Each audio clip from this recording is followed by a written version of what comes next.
absolute.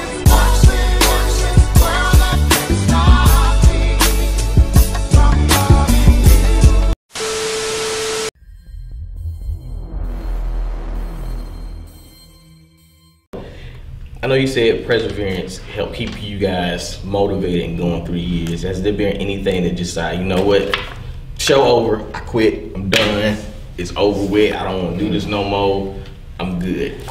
Yeah, I think it was the lawsuit. Yeah. And we ain't gonna mention too many things just in case anything, you know, but we just keep it very general. And we can talk about it. We just can't mention the names. The other parties involved. But, we'll call them other. Other. Those guys. Yeah. That really, I think that was my turning point. I felt very hopeless. I was very angry at God. Then I ended up getting mad at my husband a lot. So that was interfering with our marriage. And it was a lot of back and forth for 6-7 months. Not knowing what to do.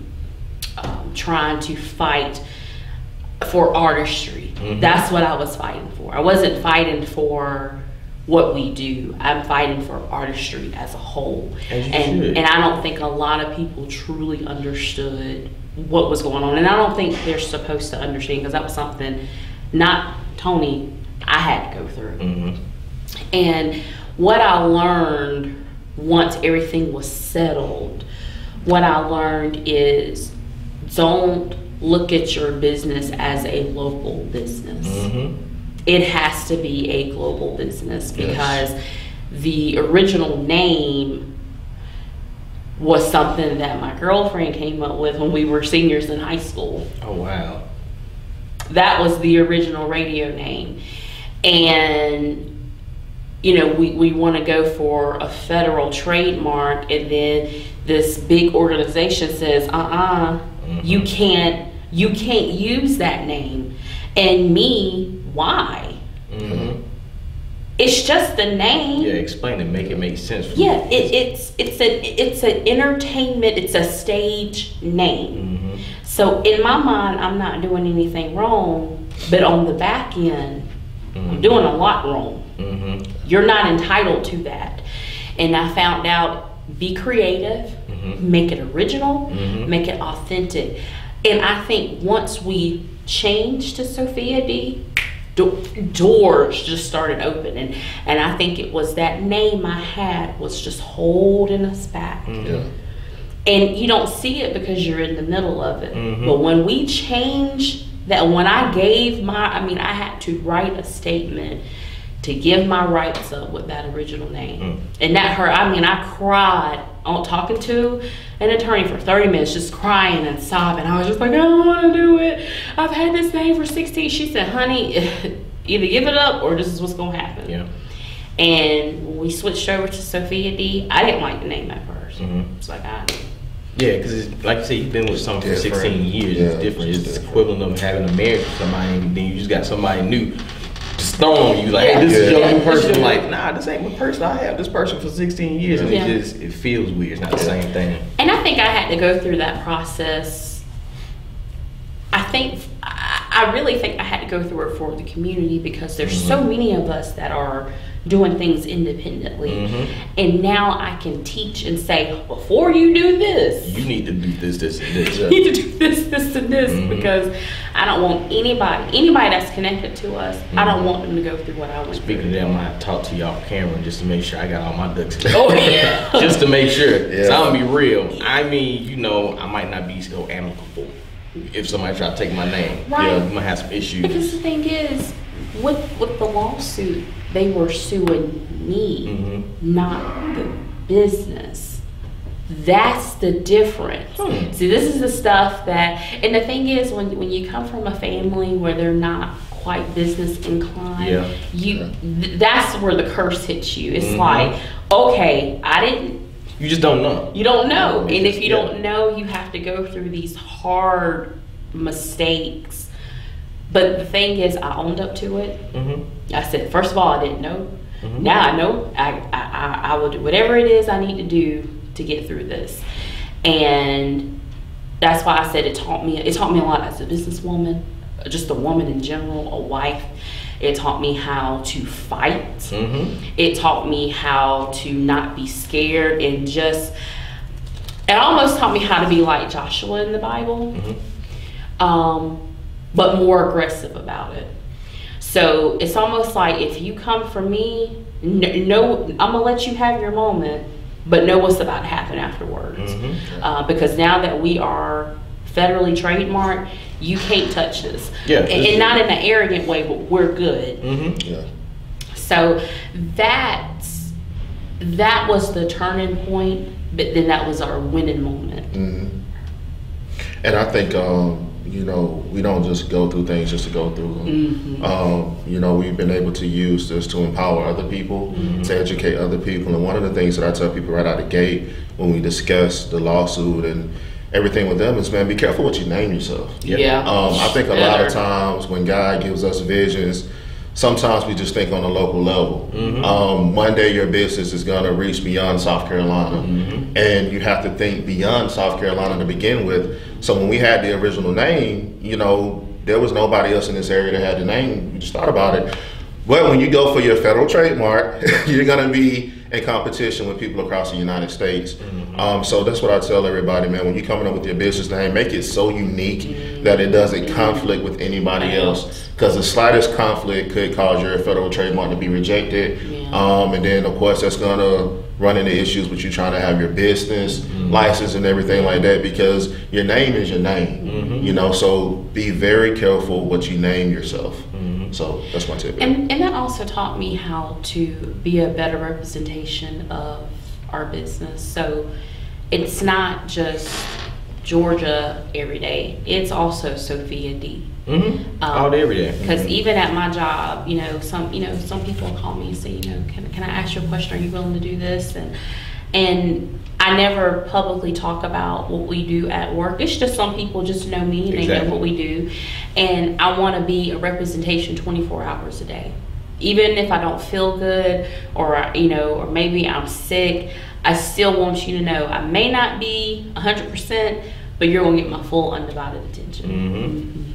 I'm the same, because you have to find that right amount of balance between putting yourself all the way out there and then just not divulging too much about your outside dealings when it comes to work. Just the right balance. You don't want that conflict of interest. But I'm sorry, go ahead. Like, speaking of that, just recently, you know, reading over the policies and procedures at work, I realized that I needed to, you know, quote unquote, self-report that I'm supposed to be on the board coming up for the Spartanburg Art Museum.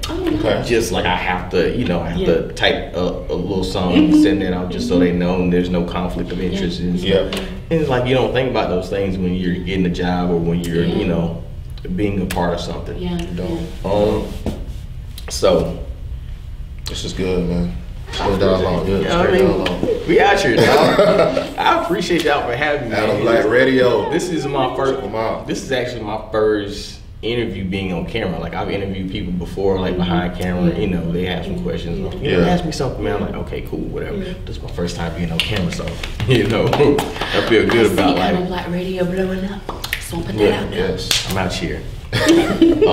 So I just wanted to know, what's the end goal for Sophia D Radio? So 10 years from now, 5 years from now, 20 years from now, like 50 years from now, like, where do you see the show and the brand going? I have a lot of goals, and I have a lot. We got number time.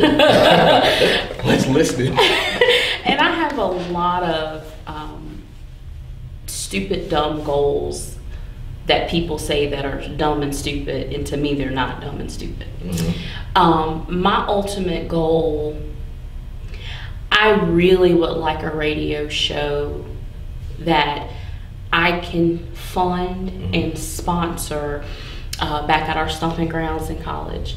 I wanted to go to school for radio, and the institution didn't really have a radio concentration, so I built my own radio concentration. So I took every course that was radio related. I did a lot of internships. But I want students to know, I think radio is still important. It's phasing out, not slow, I don't know, it's just phasing out. Because there's internet, you've got your podcast, you have satellite radio. And I think those are great parts of radio, but I'm talking about true traditional radio where you have to use your mind and imagine the story, or you know, if there's multiple personalities on the show, you have to imagine how crazy the studio is looking right now. I mean, that's what I love, is using your imagination, because I think that brings the creativeness out of people. And that's my biggest goal. And if the college will let me do that. USC Upstate, by the way. All right, alumni, alumni right here. I'm a firm believer in ain't no Lex. Either you is or you ain't. You gonna do it, because why wouldn't you? Why wouldn't you bring something for that particular campus? That would be a beautiful thing, like particular radio concentration for people who do want to go to that field that don't have the access. I think y'all should do it. And I just hate that, you know, if you want that, you have to go to the main campus at USC in Columbia, and the students run everything, and I think that's beautiful. But I think the upstate campus is getting so large now that they have the students who are willing to do it. Get your business majors tied in, get all your marketing students tied in, your graphic designers. I think it can all work together. I think what we're doing now, if we had the technology back then in college, I mean, I think easily I would have been good. I really would have had like a big old ego, like Beyonce, like, you can't tell me nothing. But I'm like that now. And 9 times out of 10, most people are like, I'm like so nice and kind and humble. I keep all that to myself. Because I don't like to, you know, just all out there. But when I'm in my craft, oh man. But the biggest goal is, the ultimate goal is to have a larger platform where we can have additional personalities working.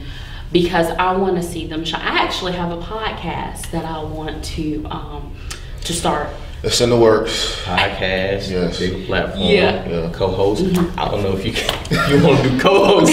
Just saying, this is my audition table. She ain't fail to realize this. I was going to show her, like, look, this is what I have to bring to the table. Well, I love it. Being co-host. I'm saying I ain't got to do all of them. Like, we have a special guest today, Mr. Atom Black.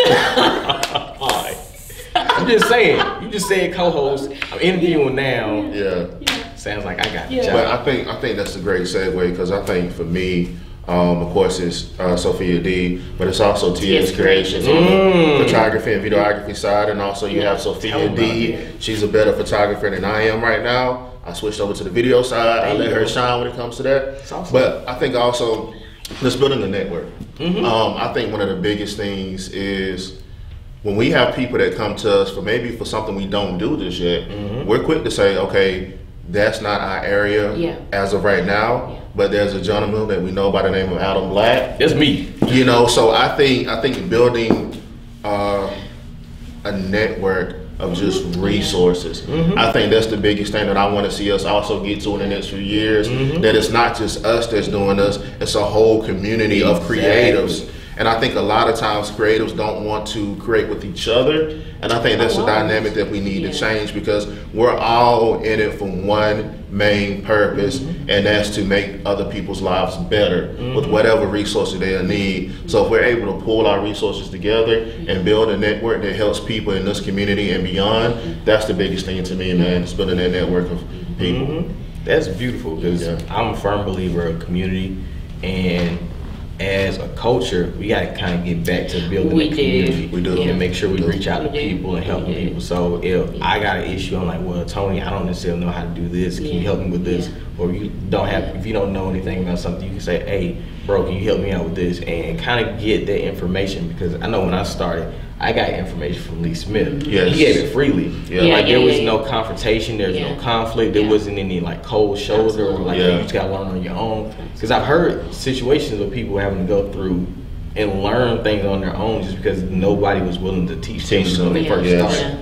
So if we can continue to do that, like you said, you're taking your nieces out and letting them grow and understand and realize like this is a viable field that you can go into and you can make money from it and you can enjoy and create from it. That's beautiful. Yeah, man. And speaking of, getting started, oh gosh, Atom Black, when we first started, I'm talking about, I was proud of that microphone inside of my HP laptop. Listen, that snowball microphone changed the game, man. And then Tony bought me the handheld microphone, and it didn't sound too much better. But look, it makes you feel good. It makes you feel good. You know what?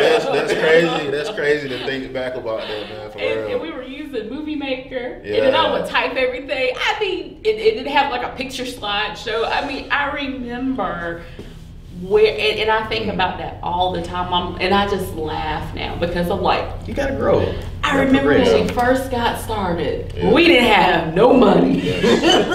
We didn't have $0. Let me hold some. You got the money now. Let me hold some. You know what I mean? I heard y'all interviewing Beyonce and Jay-Z a little bit. They got the bag attached to it.